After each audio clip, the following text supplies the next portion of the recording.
And Apple, meantime, has answered the growing chorus of criticism over the issue of location tracking, denying that it keeps data on where its iPhone customers go and saying instead that it maintains a database of Wi-Fi hotspots and cell towers. Apple clearly wants the controversy to die down. That's unlikely, though, given that Congress is getting ready to hold hearings on the matter and is asking Apple and Google to testify. For an expert's opinion on the privacy uproar, we welcome Robert Vamosi. Robert is a security analyst and author of When Gadgets Betray Us, The Dark Side of Our Infatuation with New Technologies. He's with us on the phone this morning from San Francisco, where it is not quite bright and early yet. Robert, good morning to you. Let's talk about the issues at Apple, Google, and also Sony. Companies want us to believe that they aren't abusing the private data we provide them with, whether we're even aware of it, and yet every day, it seems, if not every week, there's a new revelation about how this data security was compromised, or stuff that we didn't think we were providing them is in fact in their hands. Do you believe what Apple told us yesterday? I do, because they would be tracking a lot of really unnecessary data if they were following each and every one of us around. They are very much interested in building a database. They want to be able to pinpoint where people are, but they don't necessarily want to record where that person was. Okay, so is the controversy overblown? No, this is an interesting period in our history right now, where our gadgets are collecting a lot of new information that we've not necessarily considered in terms of our privacy and in terms of our identity.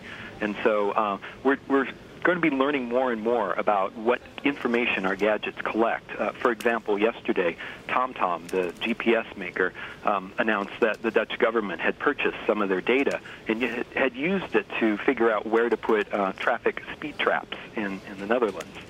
So this was an interesting byproduct of their data collection, and they've since come out and said, we're not going to be doing that anymore. We're not going to be selling that information in that way. But nonetheless, it's a very interesting byproduct from the data that they have collected. That's a very interesting business case. Let's transpose it to Apple and Google for a moment. Just how important is it for companies like Apple and Google to have this kind of information at their fingertips? What do they plan to do with it? Well, it can be beneficial, as Google has indicated, in offering you products. They know where you are, and they know information about the weather about where you are, and so they can forward you ads, or they could forward you search information that might make it easier for you. Okay, Robert, are you still there?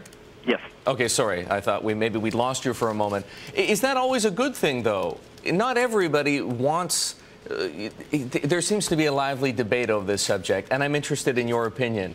Do you think that that's ultimately in the user's interest to have these targeted ads? Clearly, mobile advertising is something that Google and Apple hope will become an extraordinarily big business. I think privacy is a very personal thing. There are some of us that are extroverts and love to broadcast information about us, and then there are others that are introverts, more like me, that would like to keep that information very private. And so I think we should have the option of determining whether that information is used in different ways. We should have the option of saying we don't want to be tracked at this point in time. But others certainly would like that opportunity. We see that with various social networking options. For example, Twitter gives you the option of indicating your location when you post a tweet. But you make a very good point, though, that these are options in the case of Twitter. It's not yet, so far as I'm aware, an option in the case of Apple. Do you think that that's going to be the end result of all the scrutiny, the congressional hearings, that ultimately Apple and Google and others are going to be allowed to collect this information, provided they make it very clear to people what's being done and that they can turn it off? Yes, I think the congressional interest is very good. In the United States, we don't yet have privacy laws that are similar to laws that are going on in Europe and other countries that have been dealing with this a little bit longer than we have. So I think the congressional testimony is going to be good, and hopefully we'll start to see some guidelines that companies can offer their consumers, whether they want it or not. They're there now. There's these in-user agreements that you say yes to, but you might not necessarily realize the context, and I think we'll see a little more transparency come out of these. Very quickly, Robert, what happens if it gets a bit out of control? What happens if what happens to Apple and Google and others if greater restrictions are placed on this data collection? Well, it might not be a bad thing. They can start marketing the fact that they're concerned with consumer privacy and that they're advocates for it. They can turn it around and make it a good thing for them. All right. Well, you know they'll try. Robert, thanks very much for joining us. Robert is an analyst at the Mocana Corporation. He's the author of the book, When Gadgets Betray Us.